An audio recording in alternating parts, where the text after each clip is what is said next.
Mesdames et messieurs, bonjour et bienvenue sur notre chaîne TV4 Congo. Aujourd'hui, nous avons spécialement l'honneur d'accueillir dans notre première émission publique Monsieur Joseph Kinzo, acteur de la société civile, qui face aux jeunes répondra aux questions de son expérience de leader.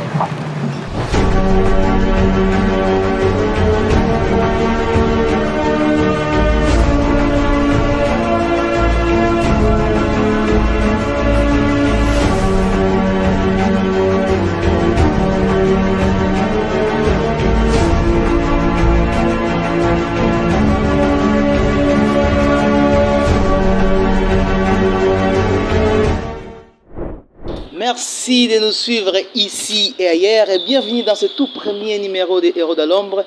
Aujourd'hui, c'est une surprise dans la ville de Kinshasa parce que nous sommes partis dans la société pour parler autre que politique et musique. Aujourd'hui, nous parlons de la société et nous parlons des gens qui s'investissent pour le développement de ces pays dans tous les sens, bien sûr. Merci de nous suivre partout, merci de nous suivre en République démocratique du Congo et à l'étranger. Aujourd'hui, c'est sur TV4 Congo que nous recevons pour vous Kinzo Joseph. Il est acteur de la société civile et aujourd'hui il vient spécialement pour nous parler de lui, bien sûr, et de ses œuvres pour la société civile, dont d'ailleurs il est acteur depuis des années. Merci de nous suivre, restez connectés, restez branchés parce que aujourd'hui, devant la population kinoise et devant la jeunesse, bien sûr en particulier, nous allons décortiquer mot à mot l'homme qu'il est, Joseph Kinzo, qui sera récit sur ce plateau dans quelques instants. Et comme nous vous l'avions dit, nous recevons spécialement sur ce plateau des Héros de l'Ombre Joseph Kinzo, acteur de la société civile. Alors, on va l'accueillir parce qu'il sera avec nous sur ce plateau. Merci beaucoup, notable Joseph. Merci beaucoup. Vous pouvez prendre place. Et le micro fonctionne, je pense.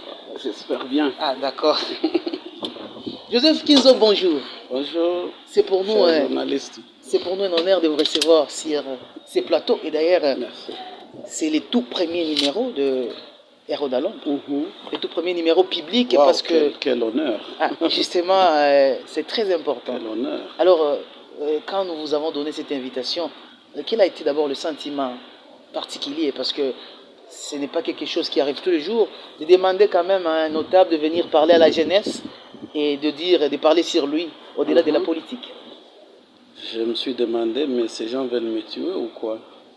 Les héros, la plupart des fois, sont des gens qui sont partis, qui ont quitté cette terre des humains. Je suis encore vivant quand même. Et je me bats encore avec la vie. Justement. Et finalement, quand on parle d'héros dans l'ombre, je me dis, bon, ok, dans l'ombre peut-être, je crois qu'il n'y a pas d'ombre au-delà de cette terre. Je me suis dit dans l'ombre, oui, ça va quand même, on peut y aller. Mais je pense qu'on va nous présenter un héros ici, qui n'est pas moi. Alors, c'est ça même l'objectif de cette émission, faire découvrir en fait ces personnes qui ne sont pas très connues, mais qui font quand même des choses pour la République démocratique du Congo. Ces personnes qui peuvent donner un message clé pour la jeunesse. Alors, on le sait, vous êtes un garçon de Bukavu, apparemment. Exact. Vous êtes né en 73. 74. Vous êtes né en 74. Alors, quelle est l'image que vous gardez de Bukavu? Parce que vous n'êtes plus là-bas, vous ne vivez plus dans votre fief d'origine. Vous êtes à Kinshasa. Pourquoi vous êtes à Kinshasa et pas à Bukavu? Je suis à Kinshasa, c'est vraiment une histoire terrible. J'ai commencé à travailler vers les années 2000 et je venais souvent ici en mission de service. Et à chaque arrivée ici, j'étais accueilli par une chaleur indescriptible, comparativement à ma ville Bukavu, la Verte. Et Bukavu, la Verte. La Verte. Ah, voilà. Alors, à chaque arrivée à Kinshasa, je me disais, mais ça c'est l'enfer, avec cette chaleur. Mais du moins, quand tu rencontres les gens, tu te rends compte que c'est un petit paradis aussi. Alors, j'avais un combat entre les habitants de Kinshasa, que j'aime beaucoup, je porte dans mon cœur, et la ville elle-même avec son climat. Et je me disais, j'aimerais bien vivre avec les Kinois, mais ailleurs, pas à Kinshasa. Où par exemple? À Bukavu, Si on pouvait les déplacer, les ramener tous à Bukavu, à l'est, je me dis que c'est le meilleur peuple avec qui il faut vivre. Donc vous aimez mais quand je sentais le climat, j'avais peur. Je me disais, mais je transpirais sérieusement. Et au finish, je me suis dit, bon, ok, on doit combiner les deux. Voilà. Comme un jeu d'hasard, en 2004, j'ai un problème avec des rébellions répétitives à l'Est, comme j'étais déjà un combattant, acteur de la société civile. Ah, depuis Bukavu, vous êtes Depuis acteur. Bukavu. Ouais. Et j'ai connu un problème sérieux, me battant contre la rébellion et les violations massives des droits humains à l'Est. C'est fin mai 2004 que je suis sous pression. Ouais. Et on a failli m'achever. La MONUSCO, coup de chapeau à cette institution malgré ses faiblesses. Ils ont envoyé un avion qui m'a déplacé de Bukavu jusqu'à Kinshasa. J'ai eu la vie sauve. Je me rappelle que j'ai quitté la ville de Kinshasa en gilet pare-balles et casque bleu, avec char de combat devant et derrière moi, dans une heure de la MONUSCO pour quitter la ville jusqu'à l'aéroport, puisque j'étais pourchassé par les rebelles de l'époque, Nkunda, Mutebusi et consorts. Alors, voilà comment je me déplace de Kinshasa pour vivre, de Bukavu pour vivre à Kinshasa. Est-ce que vous ne voyez pas qu'avec ça, vous êtes un héros de l'ombre? Parce que vous doutiez tout à l'heure que vous êtes un héros de l'ombre. Est-ce qu'avec ça, vous ne comprenez pas un tout petit peu que c'est quelque chose qui devrait être connu par la génération future pour savoir se défendre, pour savoir défendre la nation? Je trouve que héros, c'est trop fort. Ah. C'est trop fort.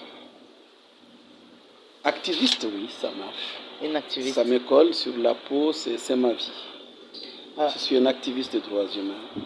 Alors, je me bats pour les droits humains, la liberté, la justice, l'équité dans la société, la bonne gouvernance. Ça, c'est mon combat de tous les jours.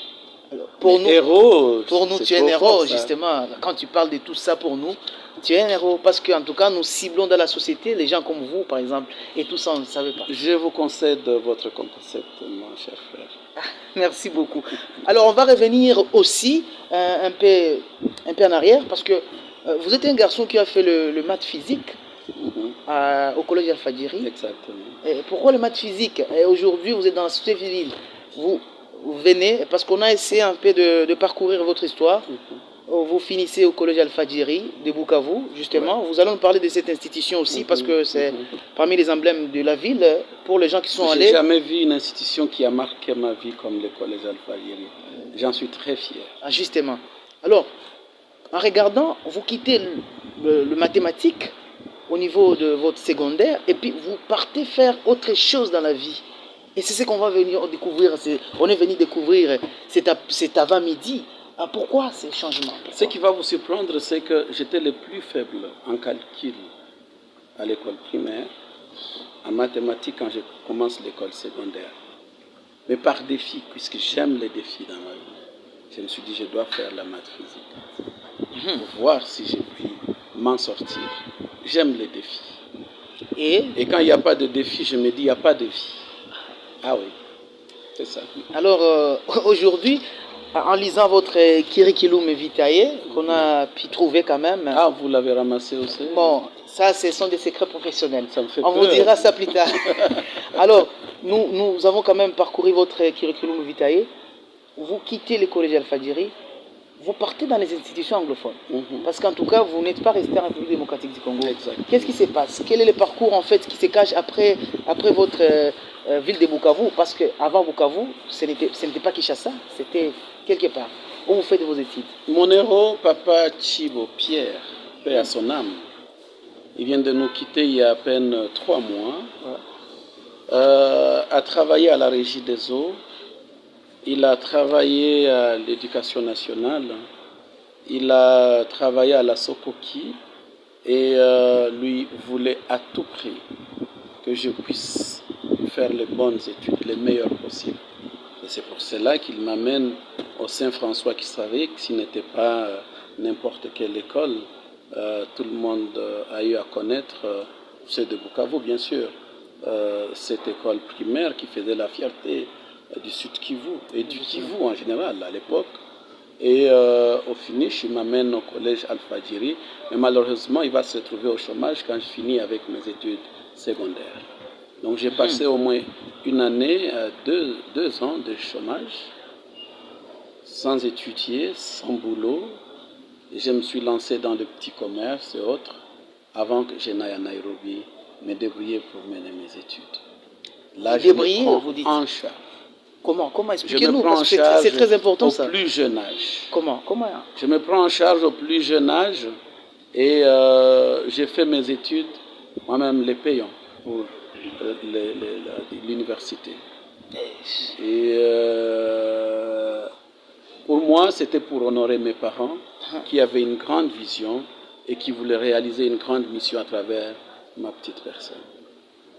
Et je me suis dit, je dois me battre pour réaliser ce que eux n'ont pas été capables de réaliser pour moi, puisqu'ils en avaient la volonté, mais les moyens n'ont pas permis. Joseph Kinzo, vous savez, dans notre société actuelle, c'est très compliqué de dire qu'en première année de graduat, vous êtes capable de vous payer les études à l'étranger. Ça frustre même les jeunes qui sont avec nous sur ces plateaux, d'ailleurs, que j'applaudis en passant, qui se sont mobilisés pour venir vous écouter. Alors, dites-nous, quel a été le secret en fait? Parce que ce n'est pas commun, ce n'est pas facile. Ça va vous surprendre, mais du moins nous avons connu une situation hors du commun des mortels à l'est du pays. On voit tout un pays en 1994 qui se déverse sur la RDC, et ça c'est le Rwanda, après le génocide rwandais. Et à leur arrivée, ils ont eu à nous vendre, ils ont amené des ONG internationales qui se sont installées dans tout l'est du pays. Et là, il y avait des bâches, des cheatings et autres. Justement. Et moi-même, j'ai profité de cette occasion pour faire un petit commerce. Ah bon? Ce petit commerce, c'est la vente des nattes. Étonnant, n'est-ce pas? La vente des Alors, j'achetais des nattes dans des camps de réfugiés. Je les revendais en ville. Pour les protestants qui aiment trop prier sur les nattes. Pour les musulmans qui aiment aussi les nattes. Et tout ça, c'est au Kenya? Non, ça c'est d'abord en RDC. Ah, d'accord. Donc avant de partir au Kenya. Avant de partir pour les Kenya. Voilà. Et je suis resté dans le commerce. J'ai eu même à acheter des nattes dans des camps de réfugiés à Bukavu et à Goma pour les amener à Butembo, Beni, Bunia, en train de vendre. Je parle des nattes en plastique importées par les HCR pour aider les réfugiés. Et à Bunia, je constate qu'il y a un commerce extraordinaire, la vente des poissons. Ouais. J'ai fait Chomia, Kasenyi, vers la frontière avec l'Ouganda, où je me suis lancé finalement dans le commerce du poisson.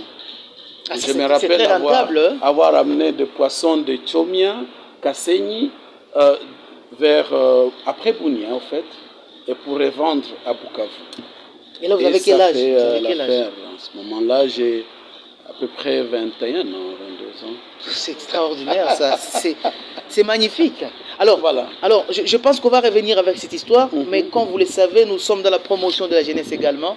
C'est ça même l'objectif des Héros de l'Ombre. Il y a un message à ce niveau. Ah, d'accord. C'est pour dire aux jeunes, il faut faire attention. Ah, voilà. Ne vous laissez pas faire par des situations que vous traversez. Vous êtes capable de tout. Il faut juste identifier les problèmes pour en transformer en opportunités. Les problèmes, on va transformer en opportunités. Alors c'est pourquoi nous accordons également l'opportunité aux jeunes qui ont du talent à venir s'exprimer sur notre plateau. Exactement. Et d'ailleurs à vous demander quelques conseils. Messieurs, dames, je serai aussi très honoré d'accueillir sur ce plateau des Héros de l'Ombre en ces jours une chanteuse, une compositrice, une fille de chez nous, une fille de pères, congolaise de père et de mère, si je peux le dire. Wow. Elle s'appelle Joyce Kadjoussi, qui sera ici sur ce plateau. On va l'accueillir aussi avec beaucoup de joie. Elle est là. Merci beaucoup, Joyce. Je ne fais pas des bisous pour raison de Covid. Prenez place, madame. Je suis très honoré. Hein. Vous êtes belle, en tout cas. Merci beaucoup. Je pense que la musique que vous faites, ça se reflète déjà. Bien sûr. Alors, Joyce, bonjour. Bonjour. Quelle surprise. Voilà, ce sont des surprises toujours parce que nous cherchons à faire découvrir, en tout cas au monde, des gens qui font bien mais qui ne sont pas très connus, comme vous et elle aussi. Alors, Joyce, vous avez vu Joseph? Ouais, je vois Joseph Vous l'avez Je suis vu? vraiment très enchantée. Ah, d'accord. Ouais. Alors, il est un héros quand même. C'est un plaisir. C'est un plaisir vraiment de me retrouver ouais. autour de ce plateau avec Joyce. Avec Joseph qui nous a Ah, voilà. Alors, on va parler de vous, justement. Vous commencez la musique aussi. Vous me dites que vous voulez vous exprimer, vous voulez résoudre des problèmes par votre voix qui sort. C'est quoi cette philosophie?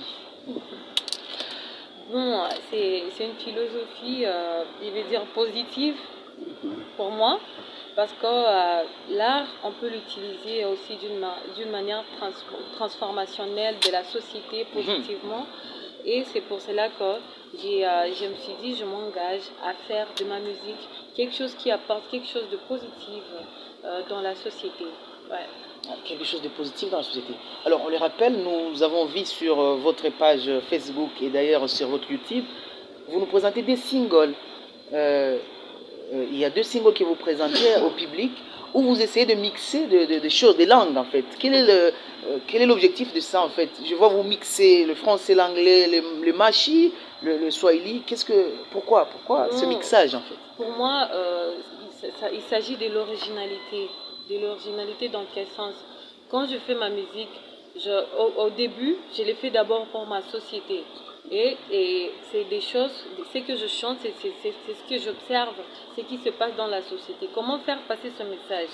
Si je chante seulement en français, il y a d'autres gens qui ne vont pas écouter. Si je chante seulement dans ma langue, je veux dire des tribus, il y a d'autres gens qui ne vont pas écouter. Alors, à cette occasion, je me dis, c'est bien de mélanger un peu les choses pour essayer de faire écouter à tout le monde ce que je vais exprimer dans ma musique. Ouais, c'est ça. Alors, on va le rappeler, Larissa Ramazani était avec nous. Moi, c'était John Boussomo qu'on vous a accueilli dans cette émission. Alors, Joseph, vous comprenez ce que la jeune artiste, parce qu'on va revenir sur son âge, parce qu'elle est trop jeune, est-ce que vous avez quelque chose à demander Elle nous ramène dans notre culture. Ouais. Et c'est quoi cette culture que vous regardez? Notre culture, il s'agit de nos racines, par exemple.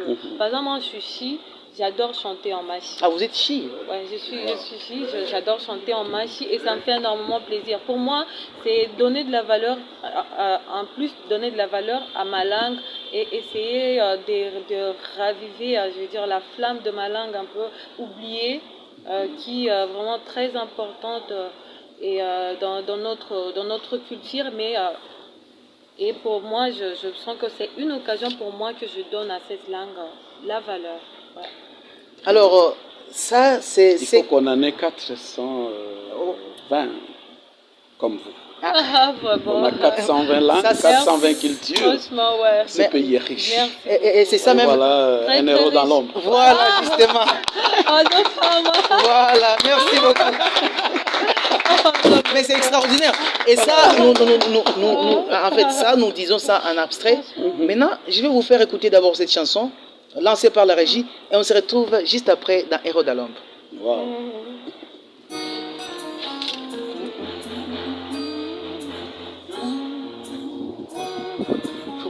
Caméra pour les échos en diagonale. C'est la répétition qu'on vit, ça ne cessera jamais, on dit. Qu'est-ce qu'on a fait à cette vie? On peut danser si ça. longtemps qu'on est dans cette impasse.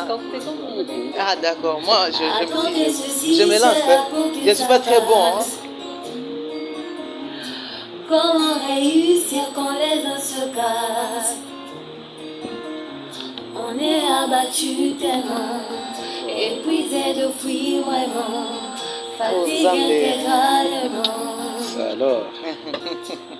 Ça nous empoisonne, c'est si toxique, ça nous déraisonne, c'est pathologie.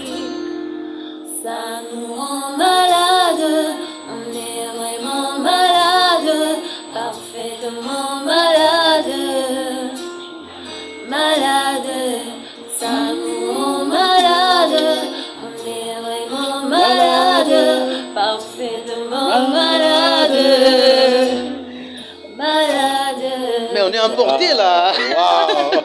Wow. Wow. Quelle belle surprise. Merci beaucoup à la régie. Et moi je vous dis, et là je me suis emporté comme d'ailleurs le notable Nkinzo. Commentaire par rapport à... Vous fouillez dans l'ombre, vous autres. Là. Mais justement, c'est ça l'objectif même. Or, dans l'ombre, on voit un peu d'obscurité, mais comment vous faites? C'est ça, c'est pour apporter la lumière des gens qui sont dans l'ombre. Wow. C'est pourquoi ils sont les héros. Ces gens apportent la lumière. Vraiment, c'est visible.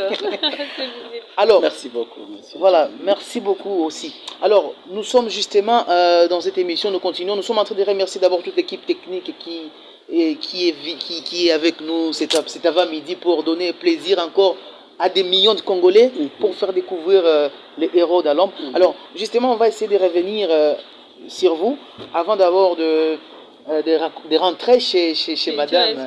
C'est Joyce Kadjouchi. Voilà, j'ai du mal à prononcer ces noms. Et ça veut dire quoi, vous connaissez? Kadjouchi, c'est une petite abeille. Et l'abeille, ça donne du miel.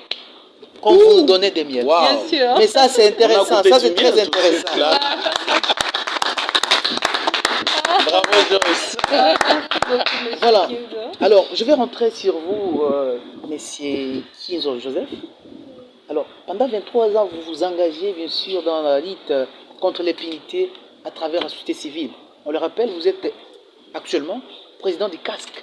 Vous allez nous le définir. C'est quoi le casque? Oui, effectivement, je suis coordonnateur national du casque et président du Conseil national de la société civile. Le casque, d'abord, c'est un regroupement des ONG, de mouvements citoyens et des réseaux de la société civile.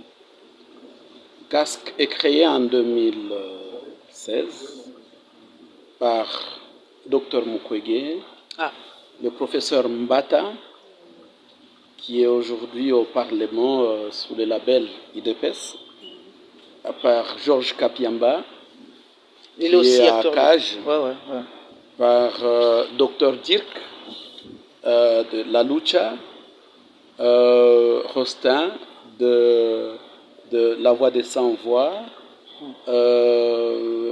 par nos amis de AETA et tant d'autres structures de la société civile, dont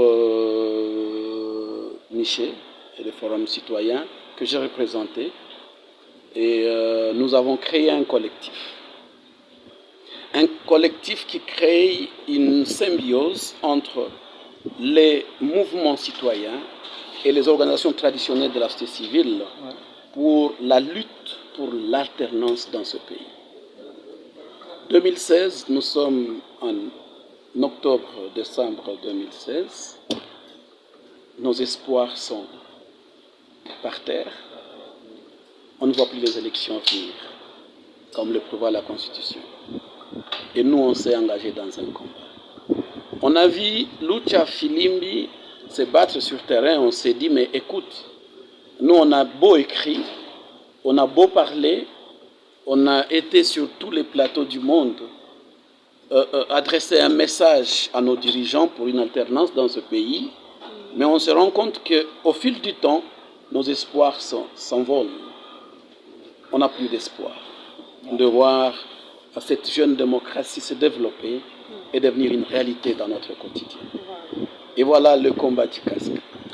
Nous nous engageons et on se lance sur terrain où on a connu des pertes en vies humaines, paix à l'âme de Luc Kouloula, qui était coordonnateur du casque à l'est du pays, et moi-même coordonnateur au niveau national.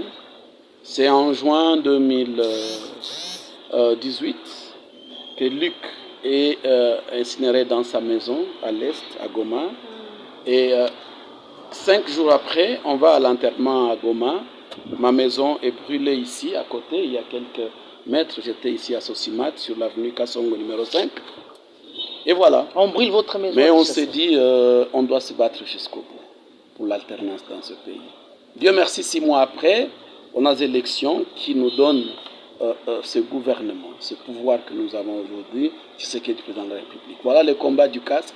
Maintenant, aujourd'hui, on ne se bat plus pour l'alternance, mais on se bat pour la consolidation de la démocratie, on se bat pour la bonne gouvernance dans ce pays, pour le bien-être du Congolais. Que tu es, M. John. Mais ça, c'est à encourager, à applaudir très fort. Je pense que... C'est moi qui vous applaudis, vous avez tenu ce combat. Voilà, alors, nous avons beaucoup de surprises pour vous, mais nous allons écouter ces témoignages. Il y a des gens qui vous connaissent et qui ont décidé de vous parler quelque chose. Je ne sais pas si la régie est avec nous pour lancer ces témoignages et on peut les écouter. Alors, si la régie n'est pas encore prête, alors nous allons prendre aussi cette question parce que nous avons réussi le gène dans cette émission. Joyce, vous êtes là? Voilà, nous avons réussi quelques jeunes dans cette émission. Alors, elle fait couler du miel. Hein? Voilà. Bien sûr. Bien sûr. Voilà. Alors, nous allons prendre une question d'un jeune. Je ne sais pas si vous le connaissez, c'est parmi les surprises de la soirée. On l'écoute et puis on revient vers vous. Alors, où est cette question-là? Dans le public, dans mon public, la question est prête? Voilà. Vous pouvez, voilà, merci. Je tiens à remercier TV4 Congo. Un peu de voix quand même, parce que... Oh, excuse. Je tiens à remercier TV4 Congo d'avoir organisé une telle présentation ici, qui nous donne l'opportunité aux jeunes Congolais aussi d'expérimenter et avoir à écouter l'histoire de M. Joseph Kinzo, qui est mon père. D'où, vraiment, ça m'a marqué d'entendre son histoire devant vous tous. Et je tenais vraiment à poser aussi la question qu'il puisse nous donner un conseil à nous les jeunes, les futurs du Congo, de la RDC. Comment peut-on aussi réaliser des grandes choses telles que ce que vous avez eu à réaliser dans votre parcours? J'aimerais que vous puissiez nous donner quelques conseils à ces propos, et moi aussi personnellement en tant que votre fils. Merci.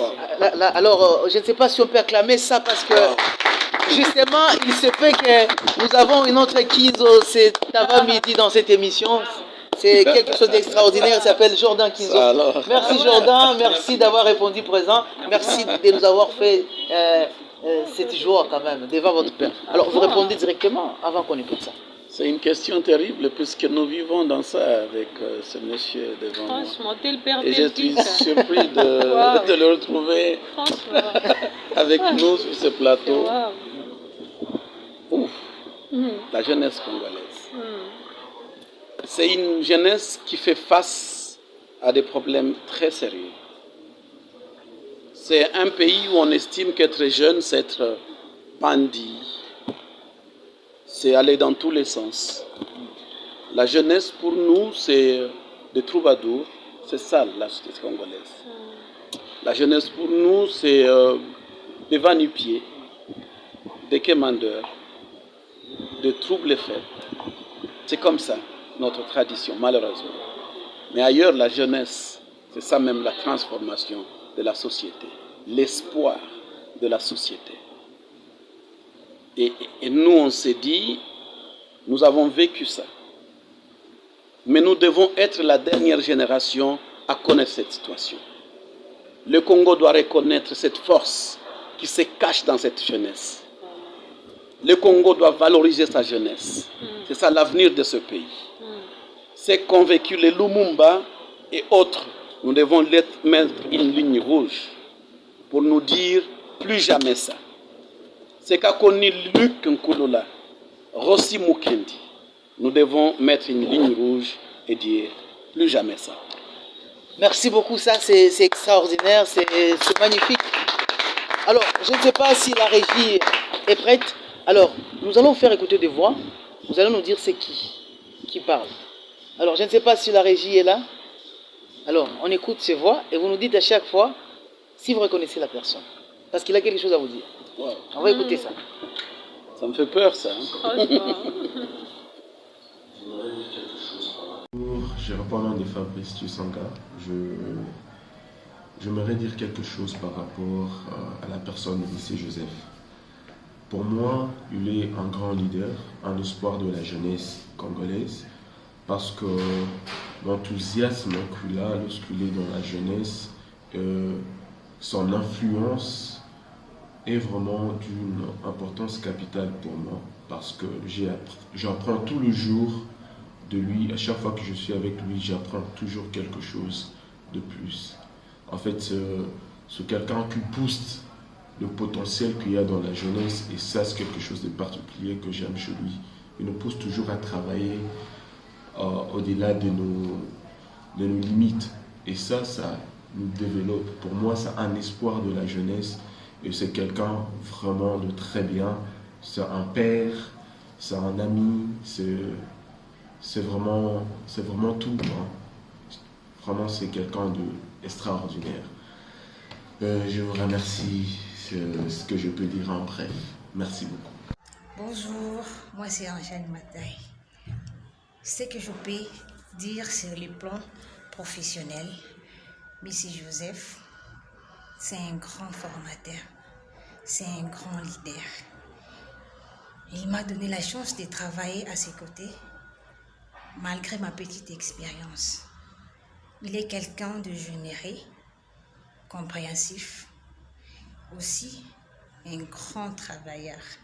Il se bat pour les causes des autres. Merci beaucoup, monsieur, pour ça. Et continuez d'être comme ça. Que Dieu vous bénisse. Bonjour, monsieur. Je tiens à vous remercier personnellement pour tout ce que vous avez fait pour moi. Vous avez cru en moi, vous m'avez accepté, vous m'avez formé, vous m'avez aidé à être là où je suis aujourd'hui. Je vous remercie infiniment. J'aime votre façon de faire, votre façon de voir les choses. Vous visez loin. Vous voyez pas ce que les gens voient aujourd'hui. Vous êtes un combattant. Et quand vous avez une idée à la tête, vous foncez pour y aller et y arriver. C'est l'une des qualités que j'admire vraiment chez vous. Bon vent à vous, bonne chance. Vous serez quelqu'un de très important pour ce pays. Et ce pays a besoin de personnes comme vous afin d'évoluer et d'aller plus loin que là où nous sommes aujourd'hui. Wow. Ça c'est très intéressant, merci beaucoup. Wow.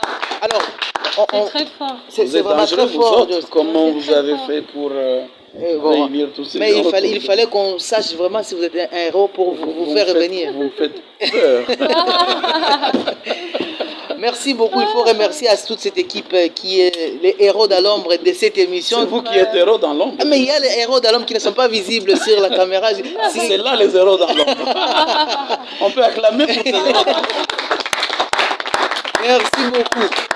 Alors, je pense que nous sommes prêts pour finir cette émission. Je ne sais pas si les autres sont là, mais nous allons revenir à vous, Joyce, parce que vous nous proposez justement de la musique en votre manière. Et aujourd'hui, on a tendance à vous comparer avec Céline Banza, qui est... je parle bien son nom? Ouais, c'est ça. Céline Banza. Céline Banza, qui a le même rythme que vous. Qu'est-ce que vous dites à ces gens qui vous comparent avec... Bon, en fait, on va quand même le dire que là, il a remporté le prix RFI, le prix découvert de RFI. Ouais. Et on a tendance... D'ailleurs, vous prestez ensemble à l'Institut français. On n'a jamais presté ensemble. C'est juste que quand il y a un talent, il y a les gens qui cherchent des similarités avec d'autres artistes, et c'est normal. Et la musique que je fais, oui, c'est le même style que Céline Banza, mais seulement que chacun a sa touche, à sa couleur, à son message, à ce qu'il chante, à son histoire. Et ça me va très bien si on compare ma musique à celle de Céline Banza. Il y a des autres qui parlent de la cheville. Bah, moi, en plus, on ne me compare pas seulement de Céline Banza. On me compare aussi avec Lokwa Kanza. Il y a d'autres qui disent Charlotte Dipanda. Il y a d'autres qui me comparent avec Tracy Chapman. Bon, c'est une artiste américaine. Et bon, ça me va très bien. Ça me fait sentir vraiment que j'ai fait quelque chose de wow, parce que ce sont Céline Banza et Lokwa Kanza et les autres artistes, ce sont quand même des grands artistes. Ça me fait savoir que je suis dans la bonne voie. Et c'est un plaisir pour moi qu'on me compare. C'est extraordinaire. Alors, vous sortez justement un autre single qu'on avait annoncé directement. Ouais. Alors, vous nous faites juste un petit acapella sur la dernière chanson que vous avez livré au public. Ça s'appelle encore comment? Ouais, c'est Nashi. Nashi, ça veut dire, Nashi, quoi? C'est un nom. C'est un nom, mais pas comme les autres. C'est vraiment un nom de notre enceinte de Bushi. Il fut le premier roi de Bushi, Nashi. Alors moi, j'ai choisi ce nom pour le titre de ma chanson. Aussi, je l'ai utilisé pour immortaliser ce nom. Parce que moi, avant, je n'étais pas au courant de ce nom. Mais j'avais un ami à l'école, il s'appelait Nachi. Et du coup, je me suis dit, mais c'est joli le nom. Quand j'ai chanté ma chanson, je me suis dit, mais si j'intégrais ce nom dans ma chanson. Et lui, il s'appelle Naka. Ah, waouh, c'est vraiment super. C'est extraordinaire. Ça, c'est votre fils, Jordan Kinzo Naka. Ah, d'accord. Alors, je me suis dit, si j'ai chanté cette chose, j'ai prenais le nom, j'ai mettais dans ma chanson, c'était beau. Et puis, j'ai senti la mélodie qui me venait. Anachio, Anachio, s'il te plaît, Zongae. Nashio, Anachio, Anachio, Nashio. S'il te plaît, Zongae. Nashio. S'il te plaît. Alors, en fait, Nashi, c'est une histoire amoureuse d'un couple. Il s'agit plutôt d'un couple de jeunes personnes, une fille et un garçon qui sortaient ensemble depuis les bas âges. Ils ont grandi ensemble, ils ont étudié ensemble et ensemble ils voyaient un avenir vraiment radieux.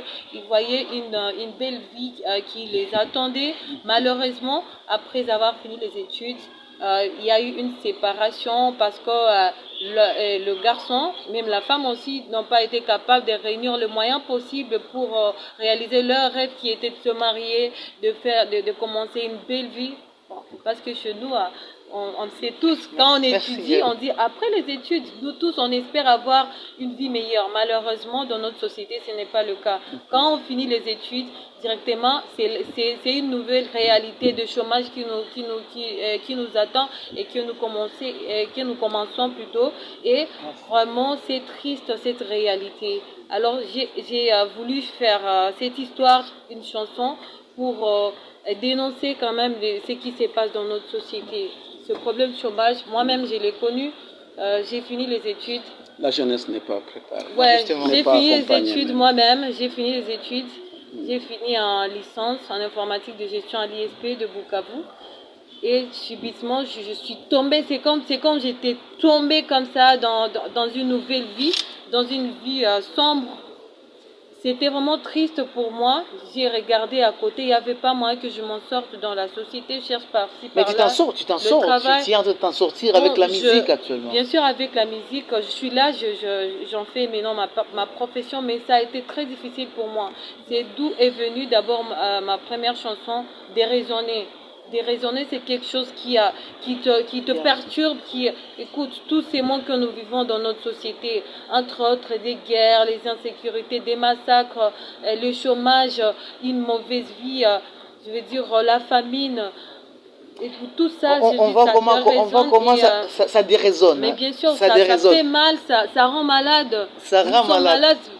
Quand on observe même dans la société, il y a des gens qui sont désorientés, ce sont de vous, mais écoute, c'est notre vie qui fait ça. Voilà, merci. Qui nous perturbe, merci beaucoup. En fait, pour moi... Nous sommes en train de sentir cette émotion, justement. Vraiment. Alors, on va vous donner le temps de revenir sur tout ce que vous venez de dire. Mais nous allons devoir finir cette émission, mais pas encore. Nous remercions d'abord l'équipe technique qui nous a accompagnés pour la réalisation de cette émission et le réalisateur principal de cette émission, parce que sans lui, on ne pourrait rien faire. Il s'appelle Patrick Mbelizi et Joe et toute l'équipe. On peut acclamer d'abord pour la réalisation magnifique. Et je voulais vous présenter officiellement ce cadre là où nous sommes. C'est Cuisine Parfaite. C'est justement un cadre qui fait la fierté actuellement de la République démocratique du Congo sur le plan gastronomique, sur le plan aspect, sur le plan confort. Parce que quand vous y êtes, et même là où vous vous asseyez, vous sentez que c'est extrêmement... C'est un honneur pour nous. C'est un honneur. Alors, merci de nous suivre aussi chez vous. Vous aussi, vous êtes héros d'Alombre si vous voulez. Mais quels sont les derniers mots avant qu'on puisse clôturer Je tiens à remercier John et Larissa. Vous êtes des héros d'Alombre. Et vous nous l'avez prouvé aujourd'hui. Nous ne manquerons pas quand il faudra d'appuyer les héros dans l'ombre que vous êtes. Vraiment. Et je tiens à dire à la jeunesse congolaise, nous sommes capables, vous êtes capables de changer ce pays. Vraiment. On a entendu les cris de cœur de notre sœur Kajuchi, Ouais. Joyce. Ah, vous dites ça très bien, plus que moi. Hein? Voilà. Kajuchi. C'est ça, hein? Ouais. D'accord. Ouais, ben, quand on me rappelle du miel, je me dis, waouh, ça. Alors là, je me dis, la jeunesse est devant un défi. La transformation positive de ce pays, le changement voulu par tous, c'est vous, les porteurs d'espoir pour ce pays. Et nous comptons sur vous. Vous pouvez aussi compter sur nous. D'accord. Merci. Alors, nous allons appeler justement, merci beaucoup, nous allons appeler justement une personne qui nous a accompagnés justement. Je ne sais pas si on doit appeler tous les héros d'Alom, ça ne sera pas possible. Alors, j'appelle ma consoeur qui était avec moi depuis le début de cette émission, d'ailleurs, qui est venue vous prendre. Passez, maman.